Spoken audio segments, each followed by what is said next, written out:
Iya, selamat sore buat teman-teman yang sudah datang, sudah hadir, sudah menyempatkan waktunya di Ngobrol Ramadan bareng Siblings Rumah Millennials, Women in Sports, Challenges and Opportunities. Dan sebelumnya salam dulu ya, salam berdaya, berkarya, bermakna. Nama saya Jerry Arvino, bakal jadi host, jadi moderator juga, karena kita sekarang sudah ketemuan sama dua narasumber kita yang sangat luar biasa dan pastinya sangat mewakili women in sports gitu ya. Ini ada mana ya? Sudah hadir ada Ali Laksono sama Barlian Marcella. Halo. Nah, ini akhirnya ada mukanya. Nah, Barlian juga udah ada. Gimana apa kabar nih ngabuburitnya? Baik. Udah berapa? Udah seminggu ya? Udah seminggu ya? Ya, kurlep seminggu. Sudah seminggu. Di rumah aja, udah hari kesekian juga. Ini sekarang kita bakalan ngobrol soal Women in Sports, Challenges and Opportunities. Dan juga pengen ngajak teman-teman sekalian yang udah hadir juga, kalau misalnya mau nanya ke Alia atau ke Sheila, bisa langsung tulis di chatnya, nanti kita akan lihat dari situ biar lebih gampang ya. Oke, gimana kabarnya nih? Sheila dulu mungkin? Alhamdulillah baik. Ngapain aja nih? Menggali bakat-bakat yang terpendam sih. Menggali bakat yang terpendam. Wah, kita bakal ngobrol lebih lanjut ntar. Dan kalau Alia gimana? Baik, alhamdulillah. Di rumah aja ngapain nih? Ya seputar WFH, Zoom meeting after Zoom meeting, telepon sana sini, koordinasi gitu deh. Ya, pasti bisa tetap produktif ya. Dan untuk perkenalan juga, Alia ini adalah staf khusus Kemenpora Indonesia dan juga sebagai Wakil Sekjen Rumah Millennials, anggota bidang pariwisata, betul ya? Wakil Sekjen itu AMPI kalau Wakil Sekjen AMPI. Bidang. Ketua bidang kalau di Rumah Millennials. Nah, ini ada profilnya juga di screen Anda. Pernah jadi Apnon Jakarta Timur juga, wakil 2 waktu itu ke DKI. Jadi manggilnya non aja atau gimana? Apa aja. Lo gue aja kali ya. Kalau Barlian Marcella ini dipanggil Sheila biasanya, atau kalau di Instagram Bulurah ya? Yang Bulurah juga. Ya, Palurah, asik banget ngeliatnya di Instagram. Ini adalah atlet poli senior nasional luar biasa, dan juga punya banyak banget prestasi seperti yang Anda lihat di layar screen Anda juga. Udah juara Liga Profesional 5 kali, libero terbaik juga, tim nasional langganan, SEA Games, Asian Games juga udah banyak banget lah sengbarnya. Usaha warkopnya masih jalan? Warkong? Warung kebetulan kita off dulu.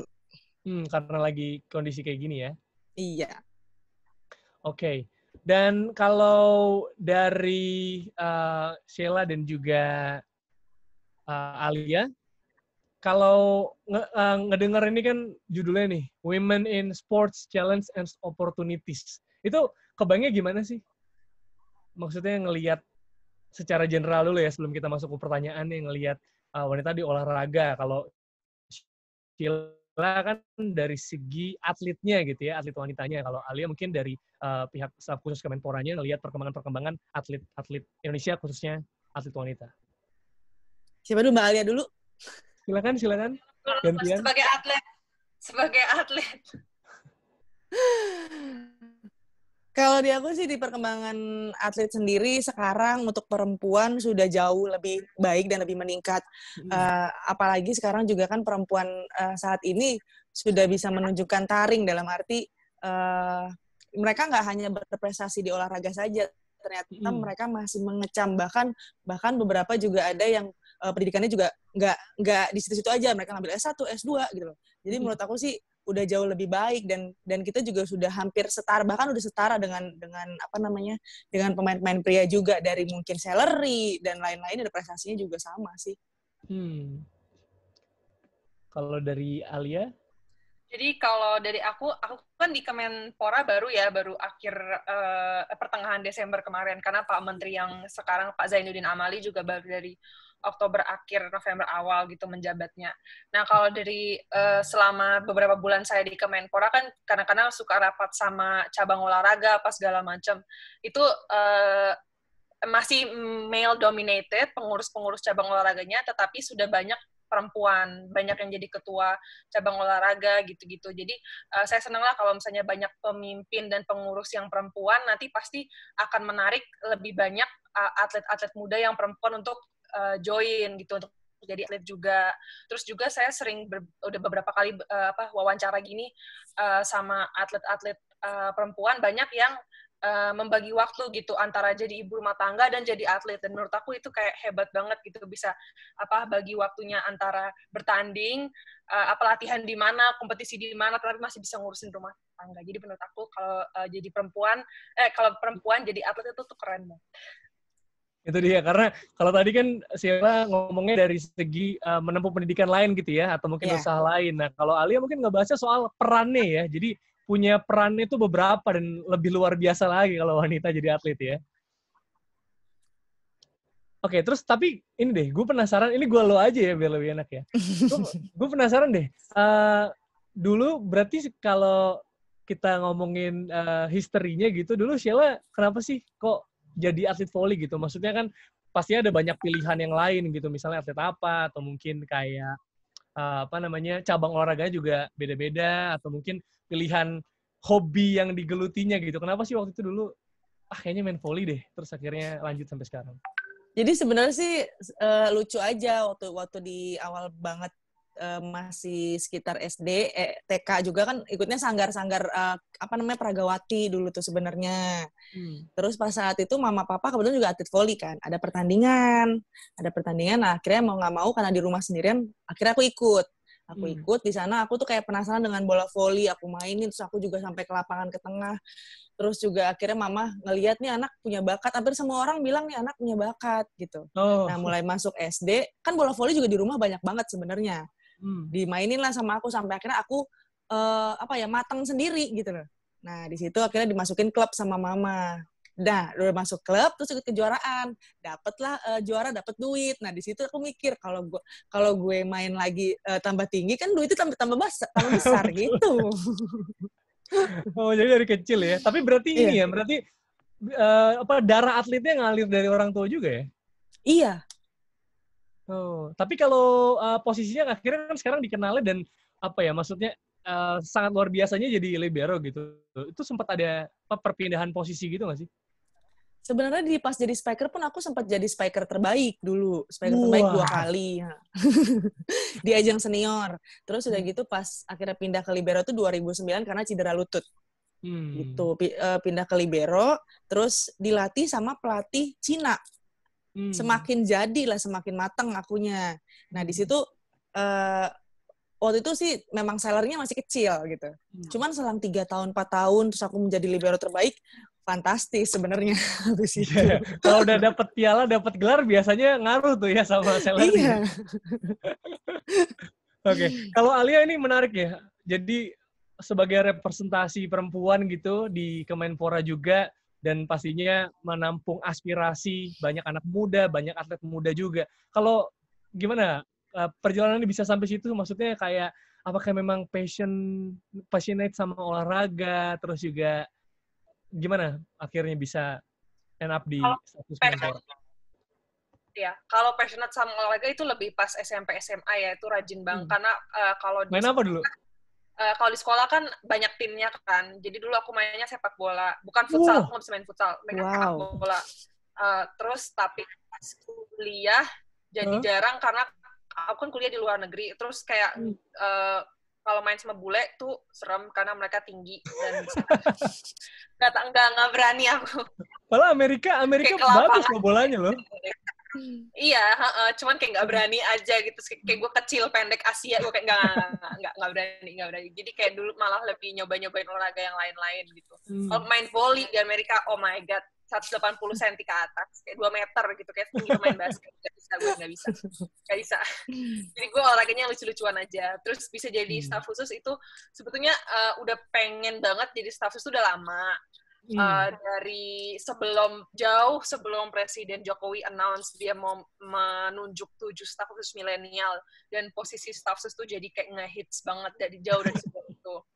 Tetapi aku tuh kepikiran pengen jadi staf khusus karena aku pengen kerja di pemerintah, pengen mulai karir ada passion lah di pemerintah dan di politik, dan pengen kerja di posisi di mana dapat mentorship langsung dan akses langsung ke menteri atau ke pejabat tinggi gitu.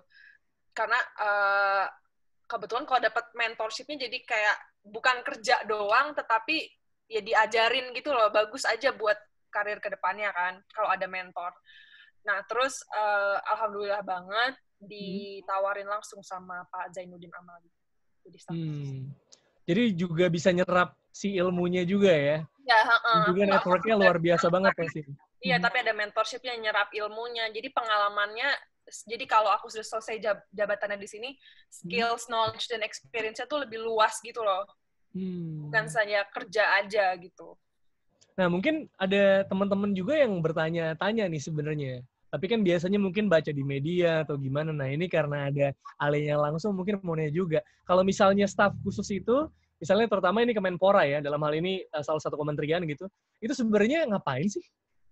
Jadi kalau staf khususnya presiden kan jadi kayak teman diskusinya presiden. Kan?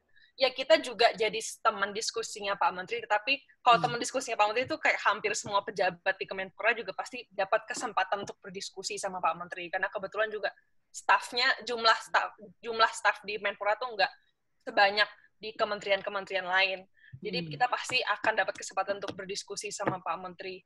Terus juga karena saya khusus bidang kreativitas dan inovasi kaum milenial, jadi saya menjadi semacam jembatan antara pemerintah dan si kaum milenials ini, yang selama ini masih kurang diayomi, kurang difasilitasi, kurang diperhatikan oleh pemerintah, khususnya Kemenpora. Biasanya Kemenpora itu sering bekerja sama dengan para pemuda yang aktivis politik. Nah, tetapi zaman sekarang kan nggak semua pemuda interest dengan berorganisasi kan, nggak semua pemuda mau terjun ke politik. Kalau zaman dulu, zaman Orde Baru gitu, mungkin satu-satunya cara biar anak muda ada wadah untuk dapat ilmu, dapat pekerjaan, dapat pengalaman, dapat cari teman, apa segala macam, mungkin harus berorganisasi. Tapi kalau sekarang kan bisa ikut komunitas yang nggak semengikat organisasi, terus bisa, ya pokoknya opsinya jauh lebih banyak lah gitu. Nah, jadi si anak-anak muda yang kurang diperhatikan, maksudnya kurang dijamah, kurang diayomi sama pemerintah. Dapat exposure ya? Iya, harus lebih didekatkan juga gitu. Jadi kita harus bisa kolaborasi bersama. Gitu. Oh, jadi sebenarnya emang staf khusus milenial yang di Kemenpora ini mungkin sebagai jembatannya ya? Ya, lebih ke jembatannya biar, kadang kan kalau misalnya, ngobrol sama kementerian nggak tahu gimana, nah berarti Aliani yang jadi, udah ngobrolnya sama saya, nanti saya sampaikan begitu ya? Ya, terus juga misalnya kalau kita mau membuat program atau kebijakan apapun, biar itu sesuai sama target marketnya. Kalau target market mau bikin acara itu si anak-anak muda, yang beneran anak muda yang gaul, yang nongkrong, yang beneran anak muda ya bentukannya. Yeah. Anak muda dalam arti sesungguhnya, bukan muda pada zamannya. Boleh ya? Itu ya makanya dibutuhkan keberadaan anak muda yang beneran milenial, biar semua produk yang keluar dari Kemenpora tuh sesuai pada perkembangan zaman, sesuai dengan perkembangan kebutuhan anak muda zaman sekarang gitu. Dan jadi kita tuh nggak kelihatan kayak ketinggalan zaman gitu loh. Iya. Karena ini seleranya dan cara ngomongnya antar generasi kadang ada gap gitu ya. Kadang-kadang kalau bapak-bapak itu lagi ngobrol, saya pun nggak ngerti. Cuma iya dong. Jadi langsung ditranslate pakai bahasanya Ali ya. Terus kalau ini ngomongin women in sports gitu kan, pasti kan kalau women di Indonesia pasti kaitannya sama Kartini ya. Kartini yang kemarin sempat juga dirayakan tanggal 21 April. Dan kalau menurut Sheila dan juga Alia, makna perayaan Kartini dari sudut pandang Alia sama Sheila ini gimana? Mungkin lebih ke dari segi, maksudnya perempuan di olahraganya gitu. Mbak Alia dulu deh. Gantian deh. Boleh gantian. Ya, gimana Mas tadi pertanyaannya? Jerry aja nah. Oh iya. Yang tadi pertanyaan. Apa kita Bang Non manggilnya? Iya, jadi kan kita 21 April kemarin kan merayakan Kartini kan. Terus pastinya kalau ngomongin women, ngomongin perempuan Indonesia pasti kerap dikaitkan. Nah, ini kaitannya sama makna dari perayaan Kartini sendiri, sosok Kartini sendiri, dan juga perempuan, dan juga olahraga nih kaitannya untuk Sheila dan Alia gimana? Kalau buat aku sendiri, memaknai perjuangannya Ibu R.A. Kartini dan kita masih bisa dapat kesempatan untuk merayakan harinya beliau untuk tahun ini lagi itu itu peringatan buat kami sebagai kaum perempuan, mau muda mau tua, kita tuh masih harus tetap berjuang untuk generasi berikutnya. Karena kalau misalnya kita sudah bisa mengeducate dan mengempower dan mengelevate semua all of the young girls, all of the young women, itu Indonesia itu akan membuat ekosistem yang inklusif dan suportif. Dan itu bisa diterapkan di berbagai macam bidang, bukan saja di pemerintah, tetapi di politik, di olahraga, dan di sektor-sektor kehidupan yang lain. Jadi menurut saya makna dari perjuangannya, dari peringatan Hari Kartini itu, walaupun kita sebagai kaum perempuan sudah banyak progresnya, tetapi we still have a long way to go.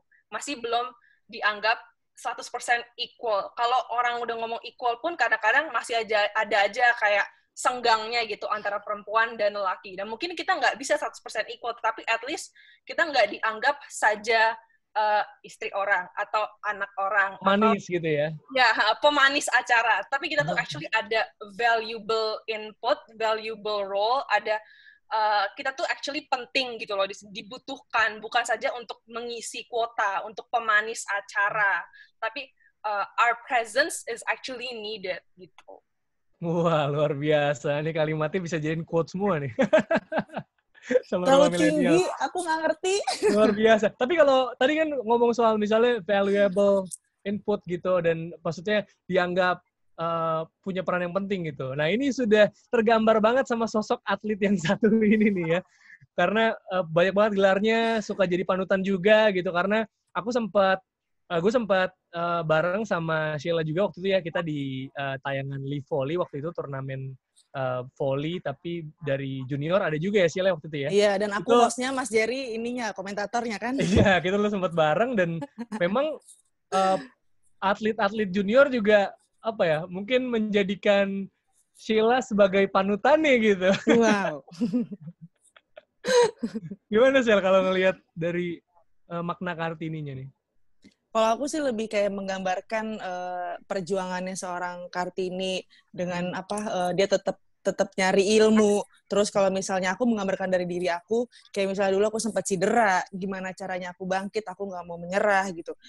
Itu benar-benar butuh waktu lama buat aku juga berjuang nyembuhin kaki, aku berobat sana sini, dan aku juga maksudnya nggak mau menyerah. Dan pada akhirnya memang ternyata aku malah menuai prestasi yang lebih baik. Bahkan di kemarin sempat aku nggak ikut di putaran pertama Liga Profesional, terus akhirnya aku gabung di putaran kedua, itu sempat banyak orang menyaksikan. Dengan umur saya seperti ini, apakah masih bisa bagus, apakah masih bisa membangkitkan tim segala macam. Ternyata aku bisa membuktikan itu gitu. Jadi lebih ingin membuktikan bahwa perempuan tuh masih bisa berjuang dengan umur seperti Mbak Alia bilang tadi, dengan umur mau muda mau tua, kita tetap bisa berprestasi kalau di dunia atlet seperti itu. Tapi memang recover from injury itu juga kadang buat banyak atlet yang mungkin mentalnya nggak sekuat itu juga ngaruh banget ya, Sheila? Ngaruh itu banget. Gimana tuh dulu? Maksudnya untuk bisa tetap gitu, karena mungkin di sini juga mungkin ada atlet-atlet juga, atau mungkin yang punya saudara atlet yang mungkin mengalami kayak jadi agak trauma, bisa dibilang jadi takut kontak atau latihan juga gitu. Iya, yang pasti pertama kalau aku sih lebih kayak inget awal tujuan aku mau jadi atlet tuh apa gitu, niat aku mau jadi atlet apa. Terus yang kedua juga benar-benar memang harus disupport dengan orang-orang di sekeliling kita, orang-orang yang kita sayang tuh benar-benar harus support kita. Jadi kalau bisa sih jangan menjauh gitu dari keramaian istilahnya, karena mereka lah yang memberikan kita support. Find your purpose ya, start with why. Kalau kata quote-quote di Tumblr, remember why you started gitu katanya. Dan sebelum ke pertanyaan selanjutnya, pengen nyapa dulu juga buat yang udah join di sini. Kalau yang udah absen ini, Desa Trigajaya yang dari tadi ya, udah mungkin setengah jam sebelum acara juga udah standby. Dari Bone, Sulawesi Selatan. Berarti Makassar ya? Wah, jauh juga nih dengerin Dari nonton. Sulsel. Halo Makassar. Wako Makassar. Terus ada juga, siapa lagi yang udah absen? Ada Irfan dari Bandung juga. Fajar Kebon Jeruk, Jessica Tiara, terus Asyraf Diaul Hak-Hak, mau nanya katanya ntar, sabar, ada juga Miftah 18, dan juga, siapa lagi nih, coba di absen dulu ya, Aunu Ihwah, halo, ada anak-anak AE, Fajar Wicaksono, Muhammad Gilang, Asyraf Diaul, Jessica Tiara, Ical Muhammad, Oktan, Yusra Sarlinda, Reza Kinta, Bang Andi Hakim ada, Mutara Maharini juga, Justita, Irfan V, Yuda Diaksya, Audi juga ada, Handayani, terus Umo, Dea Seto juga ada, Dea Seto di sini. Wah, kapan-kapan masih diajak ngobrol juga nih buat Rumah Millennials. Dela Aniswara, Fania Sudarti Dahsan juga ada di sini. Nanti kalau mau nanya, jangan lupa di kolom komen. Silakan nanti ditanya buat Alia dan juga Sheila. Dan kalau kita ngomong dari tadi kan soal perempuan, soal anak muda, soal pengembangannya seperti apa gitu.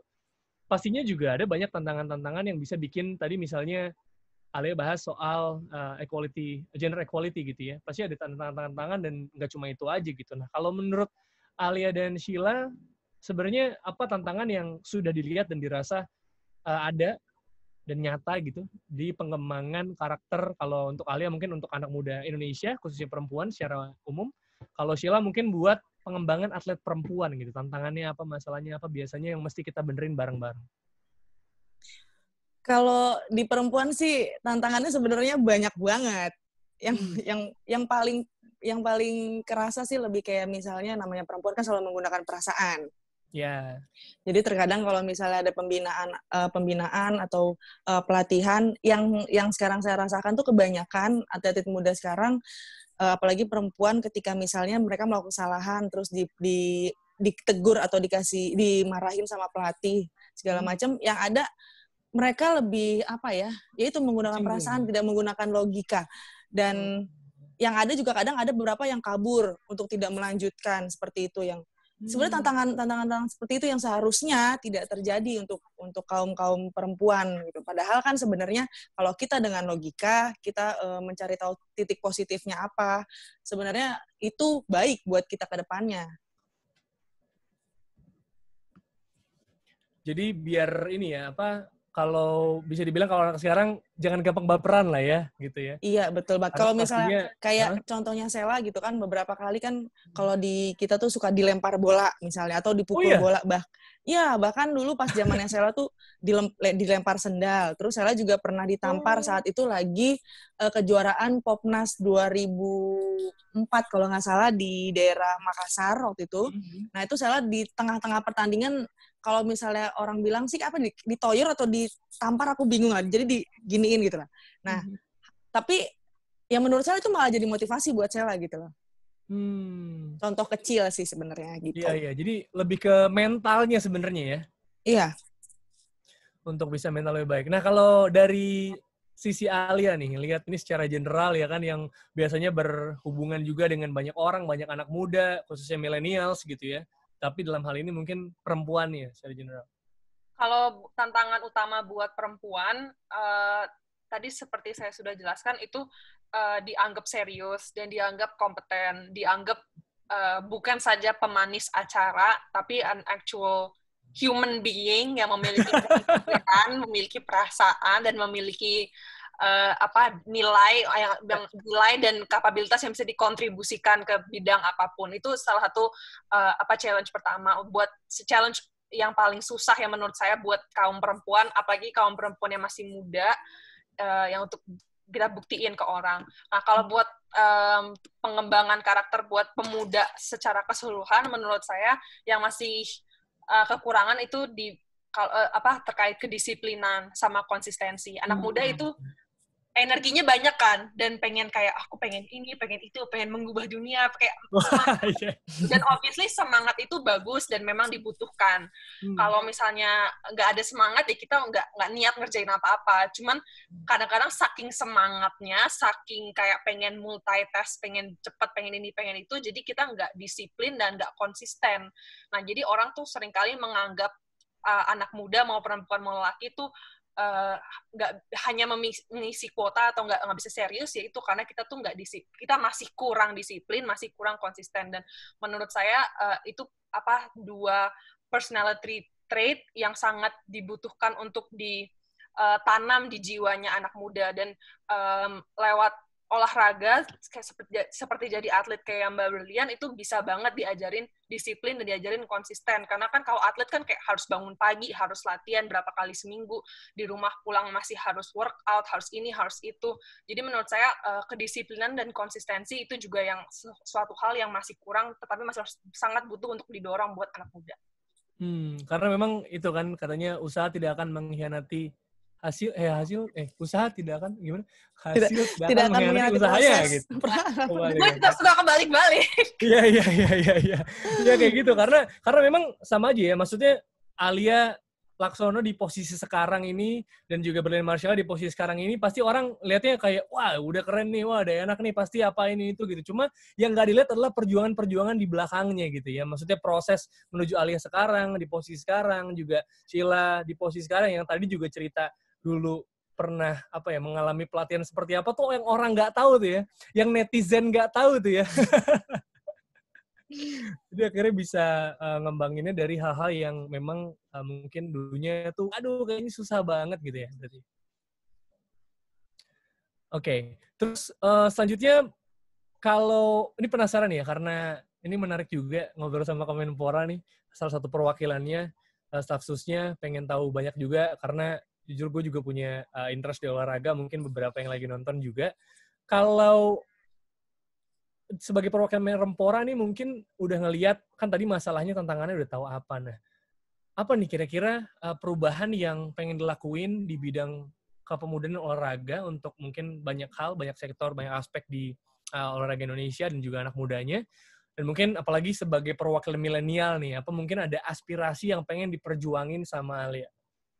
Kalau pertama-tama, saya ingin membuktikan kepada orang-orang dan haters di sana gitu, bahwa saya nih, walaupun masih muda, walaupun perempuan, bisa kerja. Karena, ya kalau lo baca berita, ya taulah track record-nya Kemenpora itu nggak sesempurna itu. Betul. Dan insya Allah di bawah kepemimpinan Menteri yang sekarang, Bapak Zainuddin Amali, semua itu bisa berubah, dan juga dengan meningkatkan transparansi dari kementerian ke masyarakat. Jadi bukti kerja nyatanya itu the first thing, yang the most important thing yang harus dibuktikan. Terus juga kalau tadi apa sih perjuangan ya? Ya aspirasinya. Jadi yang mau ini kalau anak muda, kalau tadi kan berarti membenahi yang kemarin sempat mungkin kurang baik ya. Jadi dibenerin gitu, making progress every day gitu. Nah, tapi kalau dari aspirasi anak mudanya yang mungkin udah ada saran-saran atau mungkin ide-ide yang sudah nyampe ke Alia dan juga tim untuk bisa dibikin sesuatu, atau ada apa nih aspirasi dari banyak? Kalau dari jadi tuh sebelum masa WFH karantina ini kan saya sering menerima anak-anak muda ke kantor saya untuk diskusi. Itu dari organisasi kepemudaan, ada yang dari komunitas-komunitas, dari Rumah Millennials juga beberapa ada yang datang. Terus ada yang juga dari kayak alumni pemuda, alumni programnya Menpora gitu-gitu. Dan kita sering berdiskusi tentang kita tuh butuh ngapain sih, butuh apa aja dari kementerian tuh, harus ngapain aja biar lebih ada untuk si anak-anak muda ini. Tuh, terus salah satunya pokoknya yang penting kalau bikin acara atau bikin program itu harus sesuai dengan perkembangan masyarakat, perkembangan zaman. Jadi seringkali pemerintah membuat program walaupun niatnya baik, tetapi nggak inget gitu loh, kayak anak muda tuh udah nggak butuh kayak gitu lagi, tapi butuhnya yang beda gitu. Jadi program-programnya harus lebih Relevan. ya relevan intinya gitu, that's the word, harus lebih relevan gitu. Terus dari para staff-staff dan pejabat dari Menpora juga harus lebih mudah untuk diakses. Karena zaman sekarang di eranya sosial media itu ternyata orang tuh suka gitu loh berkomunikasi sama para pejabat-pejabat. Banyak teman-teman saya yang ada yang seumuran, ada yang lebih tua, yang aktif di media sosial, dan kebetulan mereka menjabat di legislatif maupun di eksekutif, dan rajin berkomunikasi dengan konstituen, dengan warganya. Dan itu ternyata tuh disukain. Jadi dibutuhkan sosok-sosok pemimpin yang aksesibel gitu. Jadi itu juga suatu hal yang saya ingin perjuangkan dengan kalau misalnya jadi pembicara, ada sesi pembicara kayak gini, selalu saya bilang kalau misalnya ada apa-apa, hubungin saya langsung via direct message aja di Instagram. Oh. Instagram @alialaksono ya? @alialaksono, A-L-I-A. Bisa langsung. Kalau ini masih kurang nanya, kan kadang suka gitu, kadang aduh lupa lagi pengen nanya, langsung DM bisa ya? Saya langsung DM aja. Biasanya saya pasti jawab kok. Oke, jadi perlu sekali adanya interaksi dua arah ya? Iya, two-way feedback gitu, itu sangat dibutuhkan sih buat anak-anak muda zaman sekarang. Karena mereka ngerasa suka kayak misalnya kayak demo. Oke, cuman hari ini di demo, abis itu besok kayak belum tentu hasilnya terlihat kan.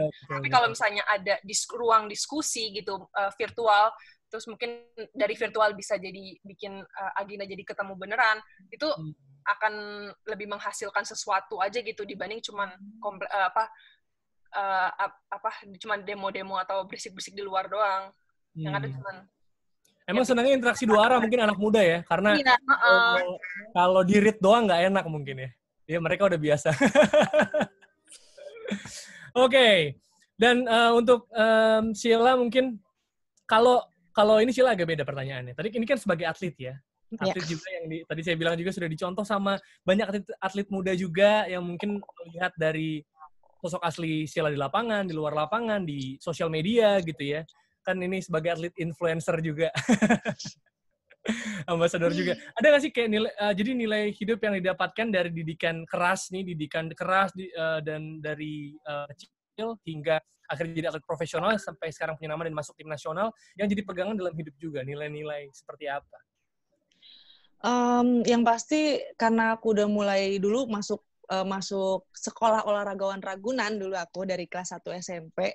Itu yang kita harus bangun pagi jam 4:30, terus latihan sampai jam 7, terus kemudian masuk sekolah jam 8, terus pulang jam 12, habis itu kita lari sampai jam 2, latihan lagi jam 4. Begitu ya tiap hari kerjaan kita. Jadi ngebuat Sheila sih salah satunya yang pasti disiplin. Apalagi kalau misalnya kita ngomongin janjian sama temen seandainya. Janjian jam 2 ya, aku pasti datang selalu jam 1:30. Sedangkan temen datangnya jam 2:30, ngaret banget gitu. Beda banget kalau misalnya kalau sama atlet.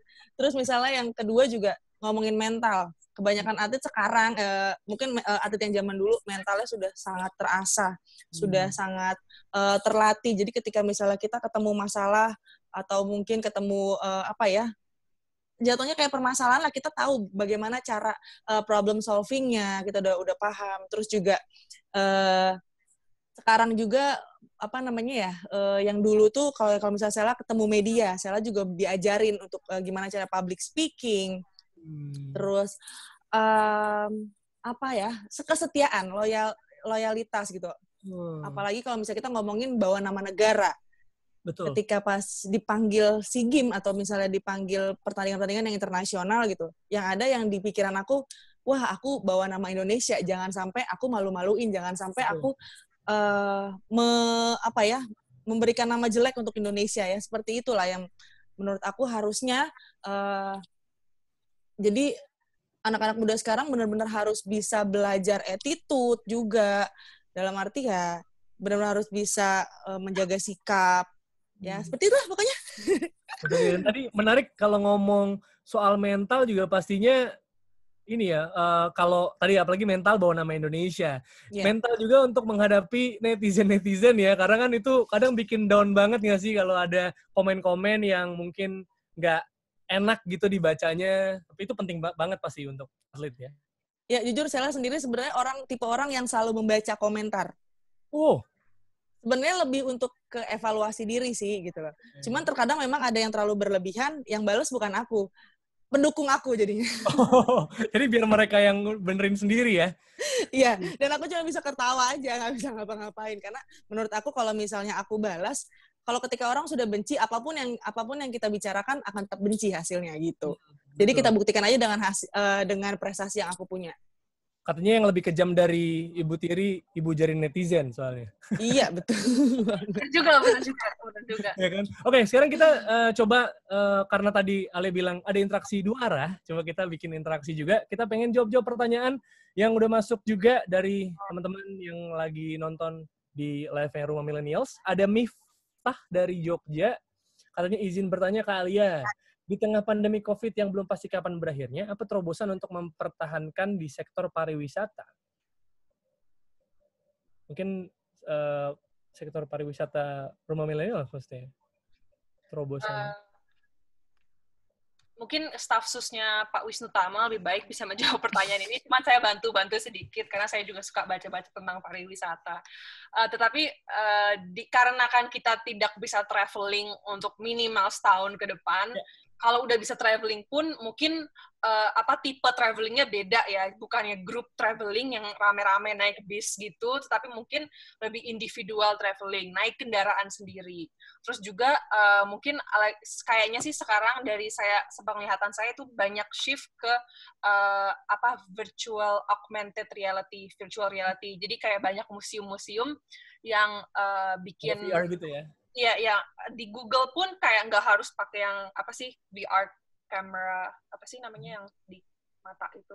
VR goggles. Kan nggak semua orang bisa beli itu kan, nggak semua orang juga mau beli kayak gituan. Terus tapi kalau di Google gitu ada beberapa museum-museum kelas tinggi kayak misalnya Metropolitan Museum, terus Museum Tate Gallery di London gitu-gitu banyak yang showcase artwork mereka secara virtual gitu. Jadi kayak virtual walking tour. Jadi mungkin untuk selama setahun 2 tahun ke depan selain individual traveling akan lebih banyak shift ke virtual reality traveling. Virtual reality. Sebuah ide yang bagus yang mungkin bisa diaplikasikan juga. Ini saran dari perwakilannya Rumah Millennials dan juga stafsus Kemenpora, luar biasa. Terus kalau untuk Sheila dari Audi Ramantio, Audi di Bekasi katanya, gimana caranya sebagai perempuan bisa membangun mental kuat dalam menghadapi tantangan supaya jadi juara? Oh ini spesifik ya, biar bisa juara. Kalau aku secara pribadi sih lebih ngebangunnya pertama dari orang tua ya, karena memang setiap pertandingan, setiap apapun yang lakukan, saya selalu minta support dari orang tua, udah pasti. Karena support dari orang tua jatuhnya ngebikin kita motivasi lebih besar, mental kita juga lebih kuat gitu. Karena kan niat kita, tujuan kita buat keluarga istilahnya. Terus yang kedua sih lebih dukungan dari orang-orang yang tersayang sih udah pasti. Karena kalau saat kita bertanding ataupun saat kita bertanding gitu, misalnya kita kalah poin atau mungkin ada hal yang kita tidak inginkan, kita ingat gitu dukungan mereka. Bahkan dengan dukungan supporter itu benar-benar memotivasi kita lebih 10 kali lipat lebih besar deh sebenarnya. Terus di sisi lain juga ya sebagai perempuan kalau bisa kita belajar untuk tidak terlalu menggunakan perasaan gitu. Harus sedikit menggunakan logika. Jadi benar-benar harus mengambil sikap yang positif ketika ada hal yang menurut aku tidak sesuai keinginan kita, itu benar-benar kita harus ngambil sisi positifnya. Gitu sih. Gitu. Tapi kalau tadi berbicara soal orang tua juga, berarti Sheila adalah salah satu, maksudnya, misal kalau Sheila mungkin disupport karena memang keluarga atlet juga gitu ya. Kalau dari misalnya, aduh aku pengen nih Kak, tapi gimana cara meyakinkan orang tua juga bahwa ini bisa oke gitu. Itu banyak banget pertanyaan DM masuk aku kayak gitu. Kak, aku latihan nih tapi nggak boleh sama mama papa, banyak banget sebenarnya. Cuman kalau aku lebih ke tetap tunjukin aja ya, tunjukin ke orang tua bahwa orang tua misalnya maunya sekolahnya yang bener, kita tunjukin sekolah kita benar. Ketika kita memang sudah melakukan hal yang mereka inginkan, baru kita meminta, "Ma, Pa, boleh nggak saya ikut ekstrakurikuler A, B, C, D." Nah, ketika mungkin orang tua akan berpikir jangan segala macam. Menurut aku sih sebagai anak harusnya mereka memberikan hal yang positif, dalam arti ketika mereka udah mulai ikut latihan-latihan, tunjukin perubahan yang positif agar orang tua bisa percaya. Apalagi ketika misalnya si anaknya udah ikut pertandingan, si orang tua menonton, melihat bahwa, wah, anak saya semangat banget, anak saya ada perubahan dari A, B, C, D, segala macam. Itu sih yang penting. Jadi sebenarnya ini ya, kalau misalnya masih di usia sekolah, buktikan prestasi dulu ya. Iya. Kalau ranking gitu bisa lah, dirayu-rayu lagi orang tuanya. Ya, dan harus ada perubahan positif dari kelakuan, dari attitude, agar si orang tua percaya. Iya. Dan selanjutnya dari Irfan di Bandung, katanya mau nanya buat dua-duanya, Mbak Sheila dan juga Mbak Lia, katanya, karena ini sekarang perempuan udah berbuat banyak dalam meniti karir, terus kedua narasumber juga udah mengharumkan nama bangsa. Nah, pertanyaannya adalah, apa hal yang dilakukan atau masukan-masukan mungkin buat millennials yang sekarang lagi menikmati zona nyaman, yang suka bilang di Instagram mungkin passionnya rebahan ya, dikasih deh rebahan terus sekarang. Ya, itu maksudnya bisa menunjukkan perempuan juga bisa mencapai banyak hal dan juga bisa multitasking, terutama tadi yang sudah disinggung sama Sheila dan juga Alia juga, bahwa sekarang nih perempuan bisa punya beberapa peran ya, bisa punya peran misalnya ibu rumah tangga juga tapi atlet juga, terus juga mungkin nggak cuma peran tapi juga ada prestasi lainnya, misalnya akademisnya bagus tapi di lapangan juga oke gitu. Gimana? Jadi kalau menurut saya, agar bisa mengharumkan nama bangsa, yang pasti nggak bisa di zona nyaman. Nggak bisa rebahan selamanya. Saya juga, my passion is rebahan. Cuman rebahan sambil Netflix. Cuman ya sekarang udah puas banget dong ya? Uang, nggak bisa menghasilkan karya kalau gue cuma di rumah doang gitu. Jadi yang paling penting harus sadarin itu, kita nggak bisa di zona nyaman selamanya. Kalau mau membuat suatu hasil, mau membuat prestasi, mau menyampai prestasi, mau make our dreams come true, mau membuat suatu karya, itu nggak bisa di zona nyaman. Tentunya Mbak Sheila juga pasti harus keluar dari zona nyamannya agar bisa rajin latihan jadi atlet biar bisa jadi juara. Jadi nomor satu itu, kita nggak bisa selamanya di zona nyaman. Harus berani keluar, harus berani make that leap of faith, langkah pertama, langkah awal, agar bisa keluar dari zona nyaman dan menghasilkan suatu karya yang mengharumkan nama bangsa. Luar biasa. Langsung terinspirasi. Kalau Sheila gimana, Sheila? Ya, kalau aku sih ya sama sih dengan Mbak Alia, memang namanya kita mau lebih berprestasi, terus mungkin mau lebih lagi ya jangan rebahan gitu loh. Terus tadi apa sih pertanyaan aku? Ya, maksudnya untuk bisa tunjuknya, maksudnya punya multitasking, bisa ada peran yang lain, peran ganda gitu, terus bisa punya prestasi lain juga gitu-gitu. Ya, kalau ngomongin, aku selalu ngomongin pribadi aku. Jadi di kan sisi, oh iya betul, di sisi atlet pun aku tetap banget mengecam pendidikan S1 gitu, sarjana ilmu komunikasi. Walaupun memang tidak semua atlet bisa mengecam pendidikan sampai hingga S1 gitu. Di sisi lain juga sebagai atlet juga, aku nggak mau berada di zona nyaman, dalam arti dengan posisi aku sekarang ini, aku tuh sebenarnya udah nyaman banget dengan salary yang besar, dengan prestasi aku yang aku punya. Tapi aku berpikir bahwa atlet itu nggak selamanya. Jadi aku harus benar-benar keluar dari zona nyaman. Aku pernah bekerja di salah satu perusahaan listrik negara, terus sekarang juga aku mulai merambah dunia usaha. Kayak misalnya aku jualan-jualan, itu kan sebenarnya kan keluar dari zona nyaman yang kita biasanya diurusin sama manajer, sama official. Sekarang kita benar-benar harus turun langsung, ngebalesin orang, Min, ini harganya berapa? Kayak gitu. Jadi sis Instagram. Ya kayak gitu lah, benar harus bisa berani keluar dari zona nyaman kalau pengen lebih sukses lagi. Oke. Terus kalau dari, ini ada selamat datang juga buat Bang Andi Hakim, tadi mana Bang Andi Hakim ya? Lagi mantau juga sama teman-teman dari Jejak Seribu. Ini warga Pulau Asli, Kepulauan Seribu, hadir beberapa sama sahabatnya. Pengen nanya juga, ini kalau yang nanya Asyraf DH namanya, dari sahabat Jejak Seribu ya. pengen nanya ke Kak Alia Laksono. Katanya selama menjadi jembatan staf sus Kemenpora, karakter atau kemampuan apa yang dimiliki seorang atlet untuk mencapai titik tertinggi dan memenuhi keinginan sebagai atlet profesional? Wah. Itu kayaknya Mbak Sheila juga bisa bantu jawab ya, karena kan dia jadi dari sisi seorang atletnya. Tetapi kalau menurut saya ngelihat atlet-atlet kayak yang Bambang Pamungkas yang udah nggak jadi atlet lagi, tetapi dia sudah ada karir di bidang lain sebagai motivational speaker, dan mungkin dia ada usaha-usaha di samping. Jadi selain kamu jago di lapangan, kamu juga harus mengasah soft skill kamu. Harus bisa berkomunikasi, harus bisa public speaking, harus ada jiwa entrepreneurship, jiwa dan skill entrepreneurship, yaitu harus disiplin, itu harus bisa berpikir secara kreatif dan inovatif. Jadi nggak cuman modal muscles doang, nggak modal otot doang, tapi otak juga jalan gitu. Saya tahu mungkin nggak semua orang bisa kuliah, tapi kalau misalnya bisa kuliah, tolong utamakan kuliah.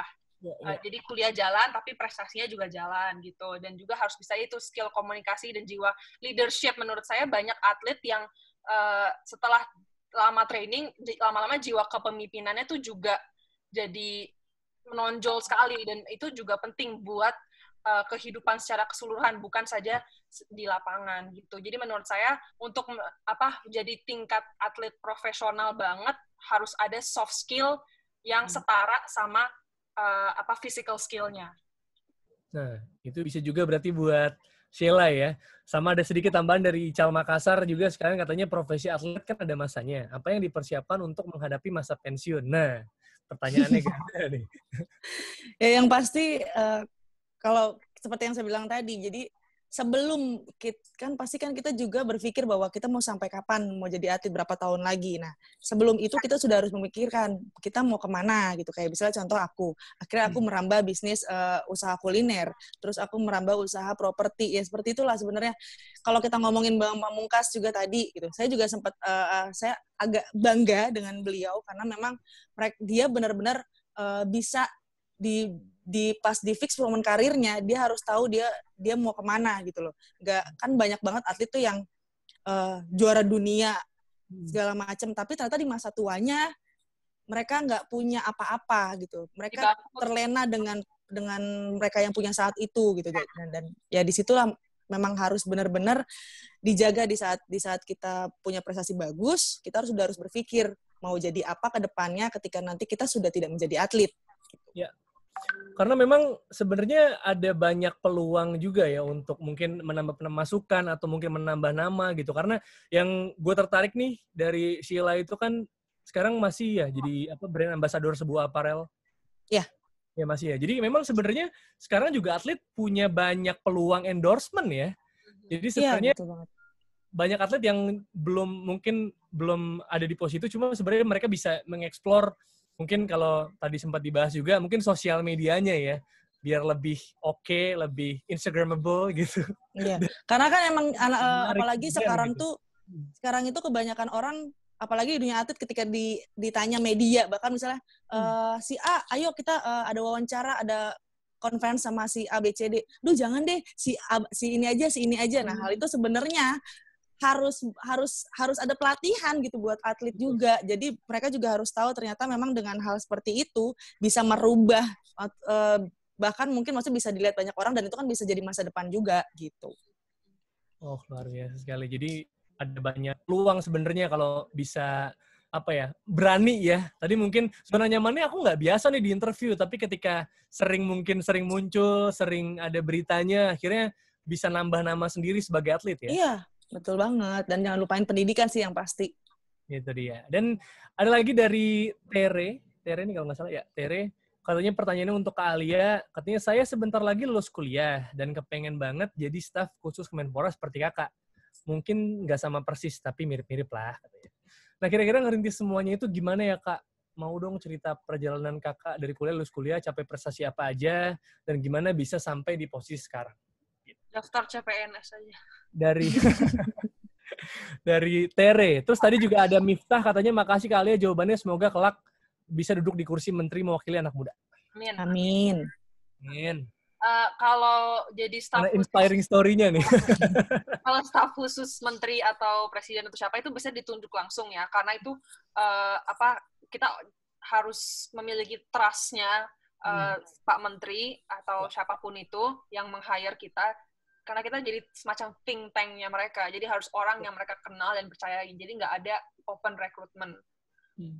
Terus juga waktu itu aku lulus kuliah sebetulnya selesai pendidikannya 2017 akhir, terus baru graduation 2018. Terus jurusannya business management. Kenapa ngambil business management? Karena nggak tahu mau ngambil kuliah jurusan apa. Terus saya orang tuanya semuanya pengusaha, sementara saya orang tuanya politisi. Terus gue nggak mau ngambil kuliah jurusan politik gitu. Jadi kayak ya udah deh, gue ambil business management aja gitu. Yang penting kan ada sarjananya nih. Jadi urusan nanti deh gitu. Yang penting kuliah gitu ya? Iya, yang penting kuliahnya dulu gitu. Terus pas pulang ke Indonesia ikut Abang None Jakarta, kayak Bang Jerry juga, tapi beda angkatan.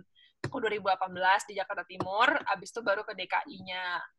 Disitulah saya belajar public speaking, saya belajar bikin alis, ya, saya belajar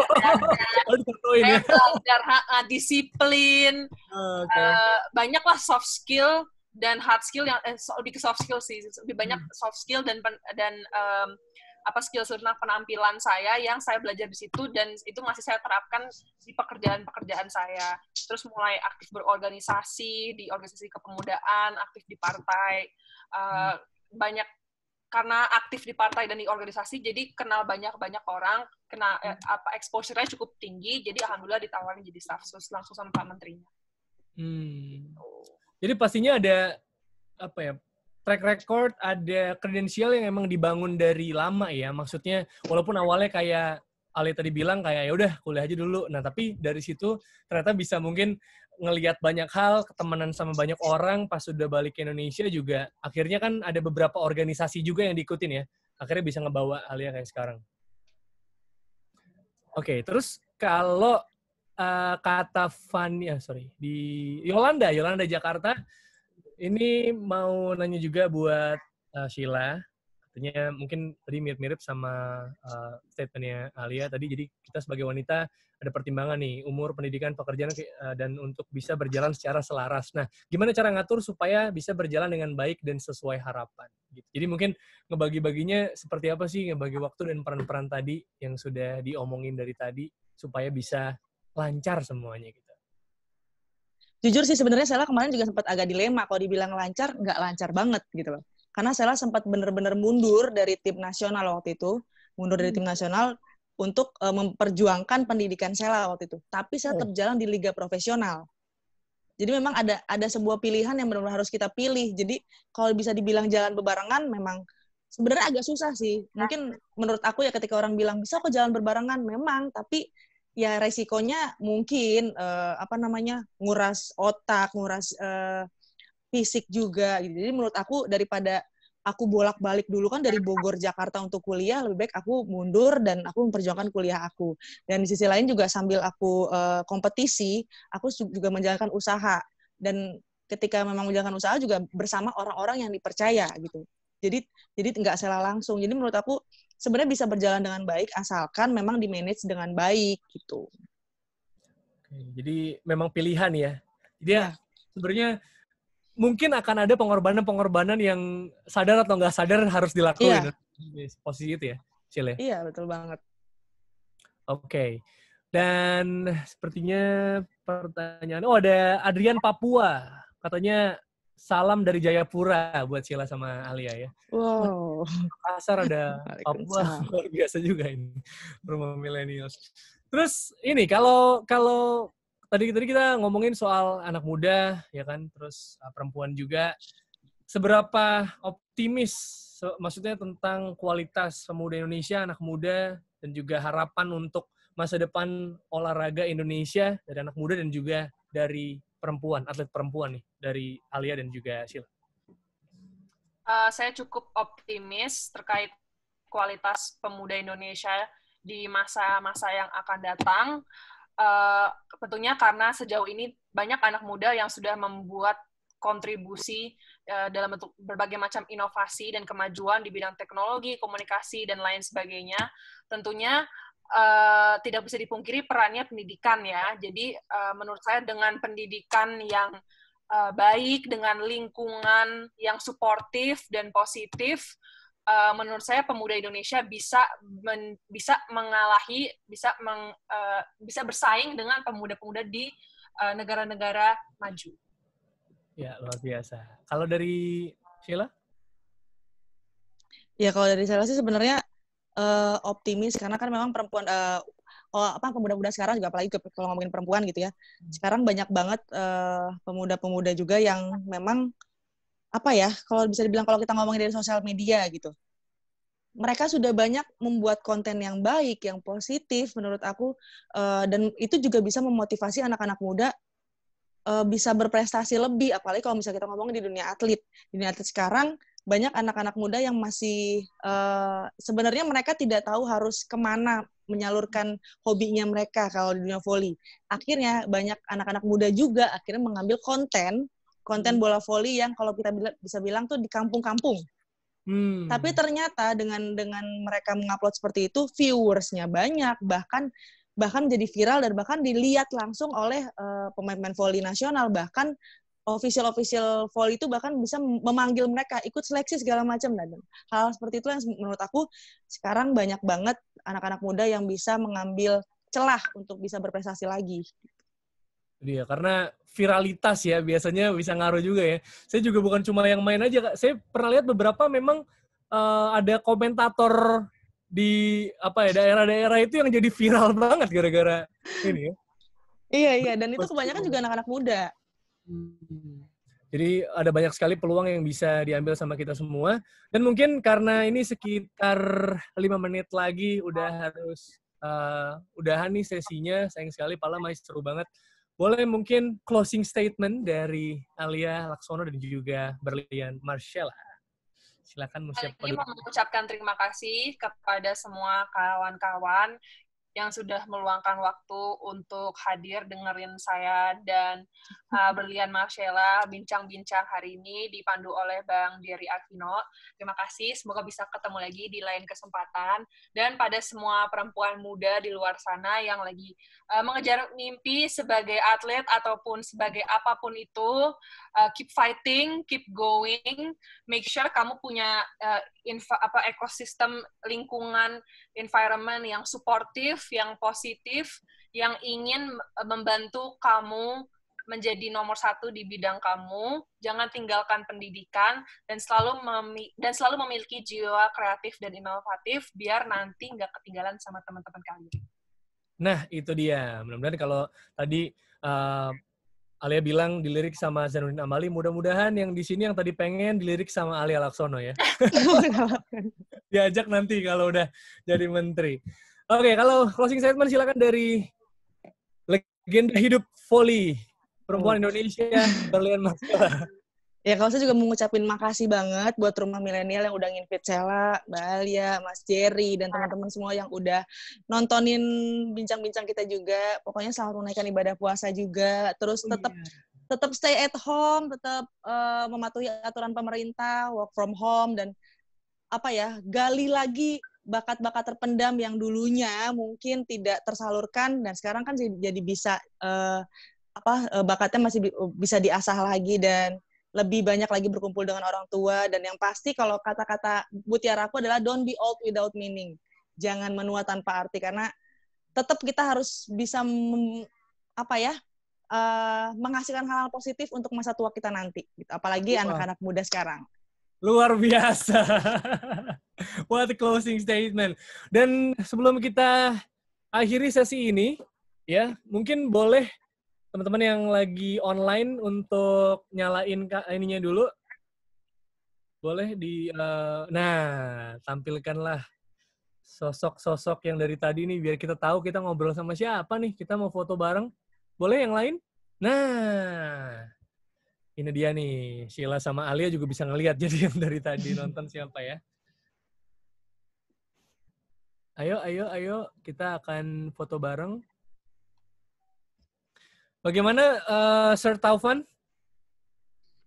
Menyapa dari belakang layar. Oke, Non Alia, selamat sore. Hai, Non.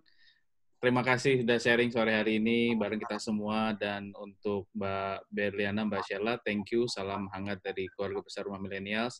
Mohon maaf, kami admin nggak bisa buka kamera karena di sini legitimasinya full ke Bang Jerry. Bang Jerry, terima kasih banyak untuk memandu acara pada hari ini. Teman-teman, kita foto bareng-bareng. Tolong dibuka kameranya. Untuk yang di layar pertama nih ada Aunu, Oktan, Mutiara, Justita, Handayani, dan Mbak Dea Seto. Apa kabar? Udah lama nggak ketemu kita. Dela mungkin bisa open cam supaya kita bisa ambil fotonya dari sini. Ya. Oke, sekarang kita ambil foto. 1, 2, 3. Boleh minta senyumnya teman-teman? Oke. Jangan kayak lapar nih mau buka puasa, mentang-mentang mau buka puasa cemberut semuanya. Oke, 3, 2, 1. Oke, sekali lagi layer yang selanjutnya. 3, 2, 1. Oke, terima kasih Bang. Silakan dilanjut. Oke, terima kasih banyak untuk Bang Taufan dari Rumah Millennials. Dan pastinya sebelum mengakhiri, saya mengucapkan terima kasih banyak untuk Sheila, Berlian Marcella. Mudah-mudahan lancar terus karirnya, juga usahanya, apapun yang dilakukan setelah pensiun, pokoknya berhasil ya. Sehat terus yang penting pastinya ya. Doain juga tanggal 10 lancar, amin. Tanggal 10, amin, amin. Kalau mau tahu ada apa, langsung lihat Instagramnya aja ya.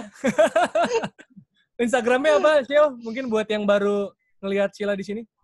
@berlian_5, double London. Nah, berliannya L-nya 2 ya? Iya. Ya, berlian_5. Bisa langsung di-follow dan dilihat akan ada apa tanggal 10 nanti. Ada gombal-gombalan Sheila juga yang baru di-post kemarin. Mantap. Terima kasih juga untuk Alia Laksono, Non Alia, terima kasih. Assalamualaikum. Terima kasih, senang sekali bisa ketemu ya akhirnya ngobrol-ngobrol. Biasanya kita selewat-selewat doang di acara-acara Apnon.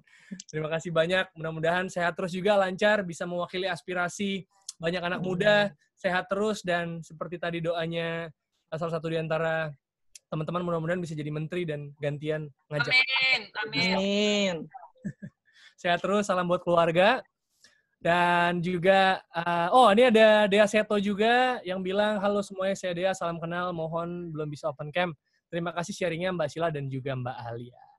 Terima kasih buat Dea juga udah ngasih ini buat kita. Dan terima kasih buat teman-teman semuanya yang sudah meluangkan waktunya untuk, dari mana aja nih? Makassar, Papua, Jakarta, mana lagi?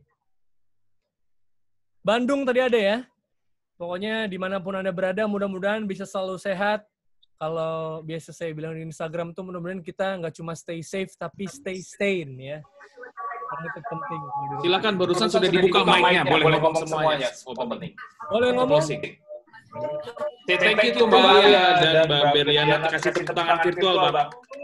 Terima kasih tepuk tangan virtual buat Sheila dan juga Alia. Lancar juga ibadah puasanya. Maaf lahir batin, salah kata dan perbuatan. Kita ketemu lagi di sesi sharing Rumah Milenial selanjutnya. Salam berdaya, berkarya, bermakna.